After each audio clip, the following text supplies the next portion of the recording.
Welcome back to Big Mouth and fancy seeing you here. I've just seen a 20-minute interview between MUTV and Ole Gunnar Solskjaer, our new manager. And you know what? I'm really emotional. After 3 years or 2.5 seasons of Mourinho and his negativity and seeing him struggle to bring out his words, it was such a joy seeing Ole being so positive. And I'm going to read you the transcript now of the questions asked, the answers, and I'll stop and give my opinion. But right now, having Ole back with that smile that he always had, do you know what? This might become a disaster. Ole can only be Ole, but at least he's come back. He's put himself out there. This could tarnish his reputation forever, but still, he's taken the call for us, Manchester United. We all need to respect that. Here's the interview. I'm going to start reading it. First of all, welcome back. How does it feel to be back? Wow, thanks. First of all, it feels like I'm coming home. I have to say, it's been a few whirlwind days. Of course, very hectic, but just great to see everyone again. You're obviously the caretaker manager for the rest of the season. Do you feel that you can make your mark in that time?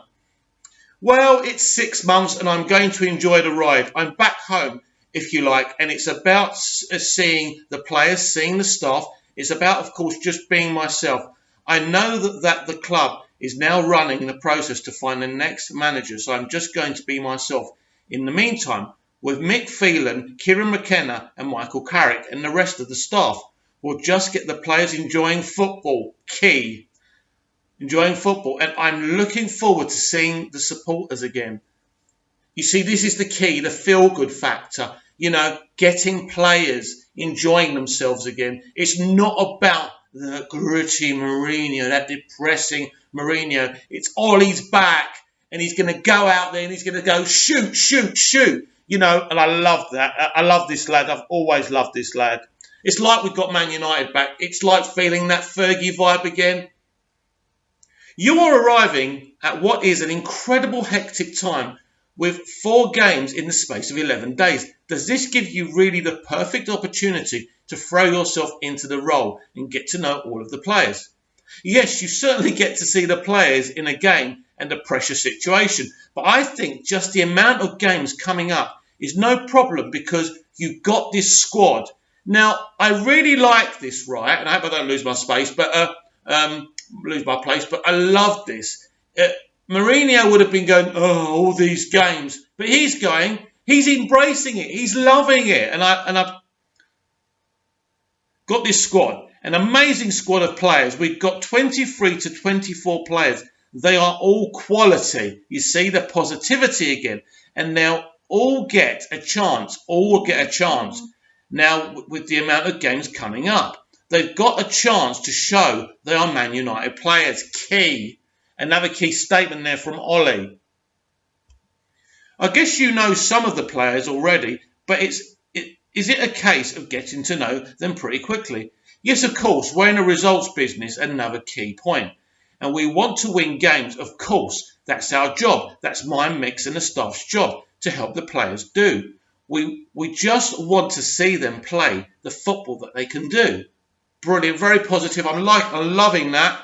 With so many games in such a short space of time, does it give you any chance to scout the opposition? Or is that going to be the job of likes of Michael Carrick, Kieran McKenna, and the analysts at the club? His response to this question, guys, girls and you in between, is absolutely fantastic. We've got a great setup at the club with all of the analysts here. When I came in this morning, Thursday, they were watching Cardiff. Of course, I watched the Premier League. I've seen all of the teams, so I've got a little bit of a view on them. This is the key moment. But it's not about the opposition. It's about us. It's about Man United. It's about our players knowing what they can do. We want to see them express themselves. So my main focus, of course, will be on us and how we want the team to play. And then we'll give them 1 or 2 details about the opposition. This is a pivotal statement. A pivotal statement. Honestly, fellow Man United fans, this is what we want to hear. I know talk is cheap, but this is the kind of positivity that will be seeping through our players. Was this a period that you used to enjoy playing in when you got all of these games every couple of days over the festive period? Playing games is the best time of your life, and the more games you get, the better it is for me as a manager now. It's great because you have to rotate, so you get to see many players, and they'll get the chance. Everyone in the squad knows I've got a chance now because whatever has happened, another pivotal statement. Now, it's just about from here, everyone starts with a clean slate. That's massive. I think that's important. And we want players to perform, and we will give them the chance. Basically, what he's saying is all the players will get an opportunity. This is the Fergie attitude, playing the squad game. So it's a blank piece of paper for everybody, I guess.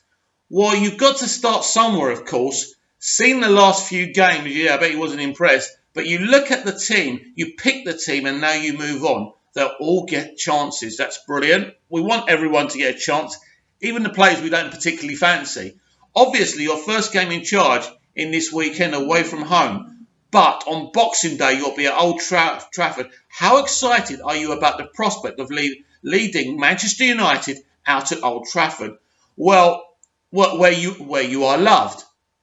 You know, as a player, I gave everything I had, and now walking out, leading the team, just being part of this team, because that's what I am. I'm part of a huge team. We're playing for the supporters, and we're playing for our pride. We're playing for the club history. But to be honest, it's going to be very, very special. I have to say, I'm good at controlling the emotions, so I won't be that emotional. But when I came back with Cardiff a few years ago in 2014, one's debut, by the way, it was a strange feeling. One of the most surreal feelings I've had being on the side. Now I'm on the right side. Yes, I like that. And I can't wait for it.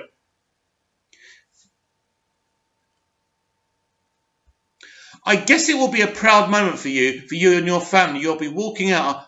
You'll be the man. You're proud. But it's not about my pride. I'm proud of my career as a player, and I feel like I'm part of this club. I know the club. I understand the club. But of course, being in the gaffer's seat will be special.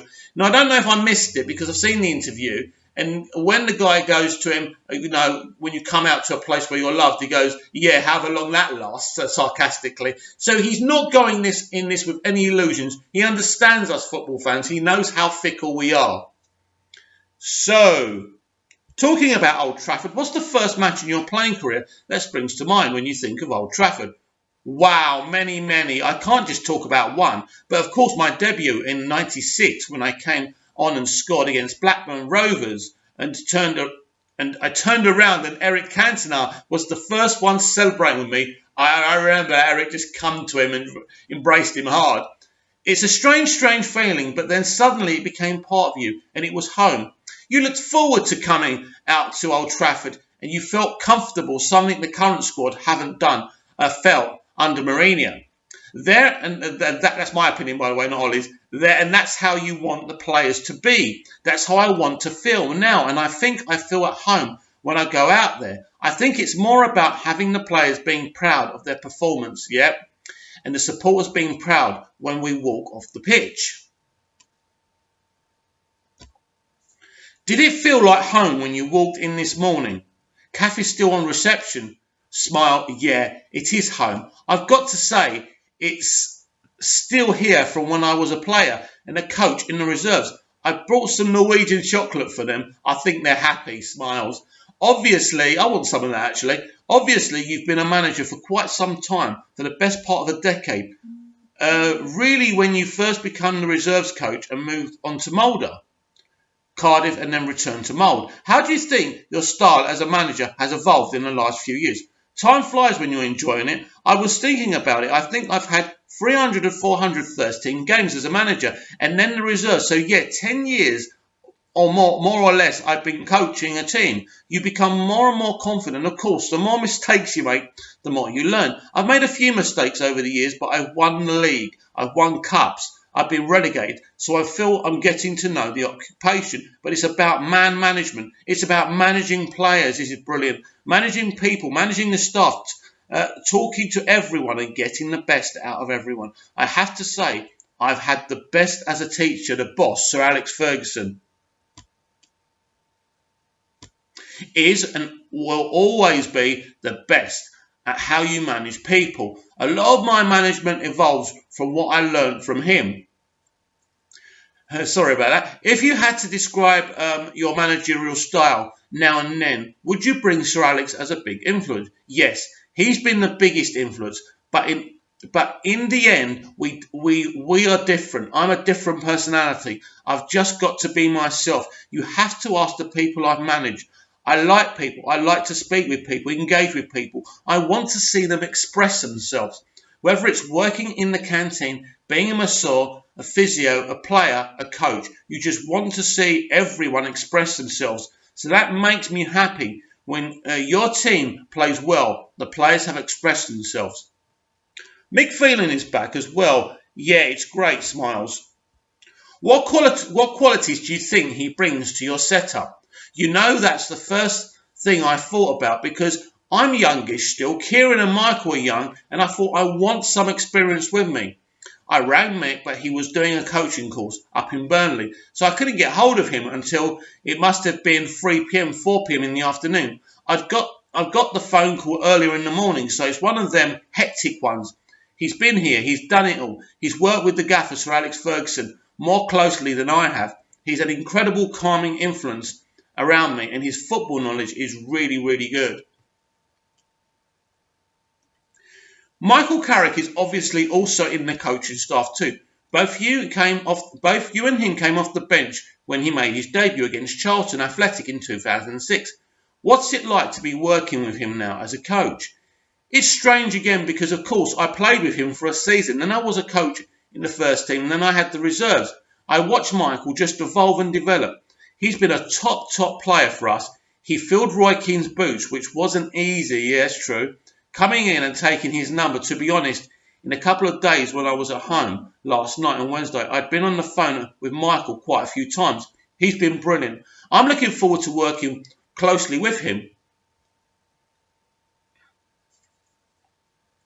Just a word on the match when he made his debut and you scored that very emotional goal on your return.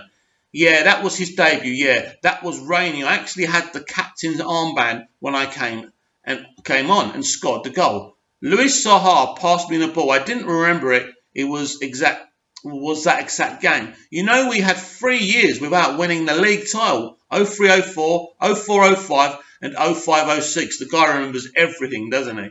He came in and we won the league in 06-07. Michael knows what it's about, being a Man United player, being a winner, because we've got to get used to winning again and challenging for trophies. Getting used to winning again. Another key statement in this interview.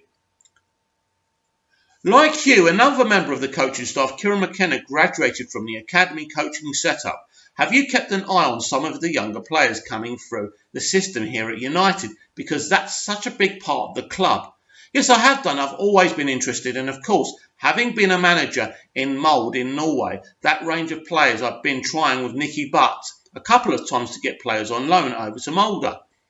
So yes, I followed them. Kieran has done a great job in the academy and now he's in with the first team. He's really highly regarded, and and it's the same with coaches as players. You want them to know what Man United is about. He's been here now for a few years, and I think that link between the academy and the first team is crucial. Yes, it is, Ollie, because we bring players through, develop them to play a certain way, and then they know when they get to the first team, this is how we want you to play.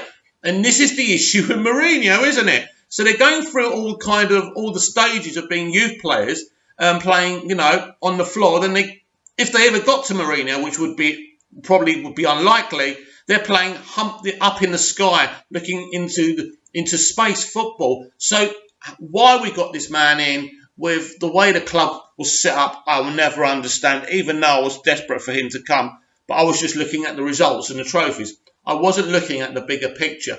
And us as fans, I don't think we do. You mentioned Nicky Butt there. I guess Nicky will be on hand to advise about some of the players coming through the academy. How important is it that we continue to develop players as part of the DNA of this club? Pardon me.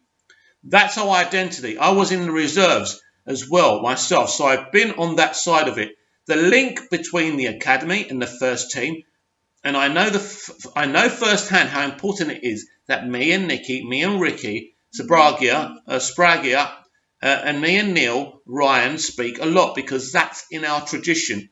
It doesn't just go back to the class of 92. It goes back even further than Sir Alex and back to Sir Matt Busby. He's had a saying, and I'll never forget it. If you're good enough, you're old enough. A fantastic saying.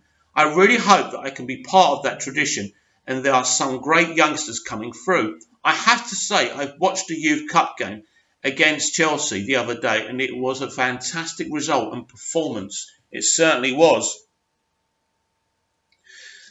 Goalkeeping coach Emilio Alvarez is staying on as well. Are you looking forward to seeing how he works with David de Gea?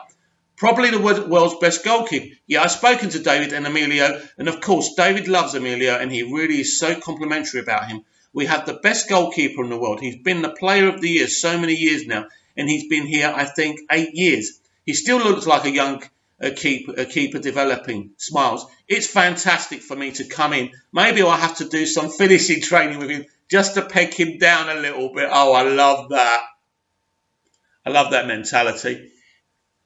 David is one part of what is a very talented squad. A few of those have graduated through the reserves from days when you were there. Does it give you some pride to be reunited with some of those guys who you will probably remember from the academy? Of course, yeah. I remember I gave Jesse Lingard his debut in the reserves away to Burnley. The youth team had just played a game the day before, and he didn't play for the youth team. So he played in the reserves against Burnley. Within 2 minutes, that little tiny kid goes into a 50-50 with a massive 6'5" centre-back, who is now playing at Burnley as well, Kevin Long. And I remember it still. He absolutely clatters him. That little kid, there was no fear in him. I thought you got a chance. Kevin Long had to come off, unfortunately, but Jesse showed me there that he is something. Mark Dempsey, who I had with me in Mould, had Jesse since he was 7, and it's one of them that we spoke about a lot when I was over in Moulder. The way he's developed is fantastic, and of course,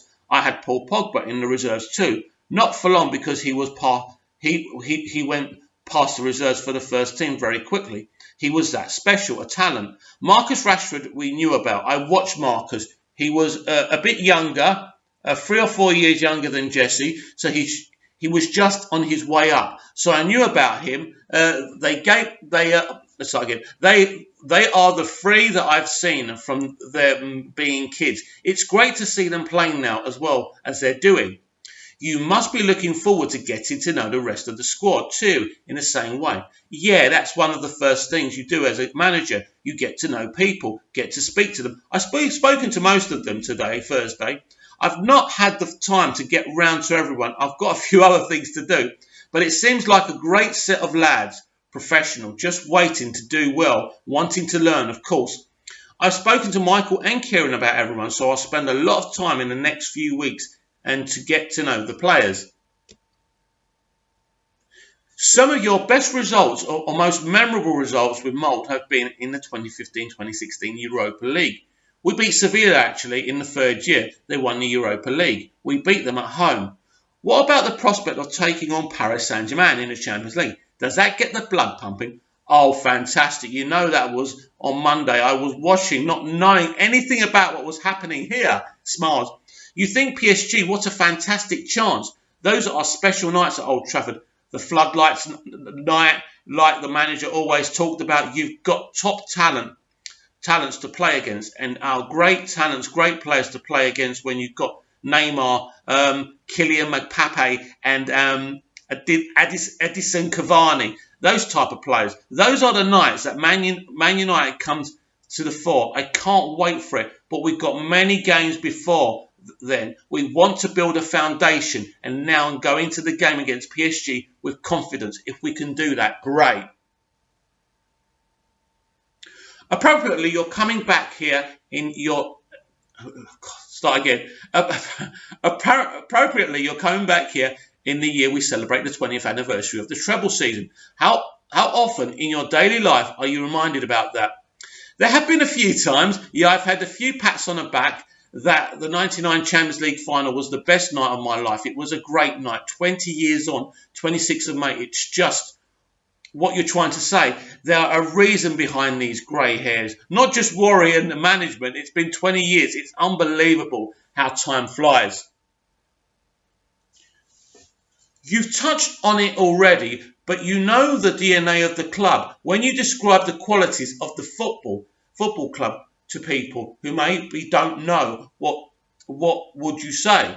The first thing I felt when I came to United was that it's a family club. It really is. I was so amazed when I got to the club by how close-knit everyone was. It's a family. But then again, I evolved, developed, and saw the winning instinct. It's about giving young players a chance. He said that a few times, doesn't he? And I think he wants to hit that home. I wouldn't say I built Mulder. I wouldn't say I built Mulder, but this is my model. Man United is the model. You have family, it's tradition, it's history, giving youth a chance, attacking football and winning. It's unbelievable how much it's developed since I came in '96. It's huge. It's the biggest club in the world, the best club in the world, the best supporters in the world. We've got the best players in the world. You see, totally the opposite to Mourinho. Finally, there are United fans all over the world watching this. What is your message to them? It's great being back home, just as I was when I was a player. I can promise I will give everything that I've got for us to have success. I'll do my very best along with the staff to get players playing and enjoying themselves. I can't wait to get it going. Smiles. That's brilliant. Brilliant interview. As I say, watching it, there was a few tears. I love this lad.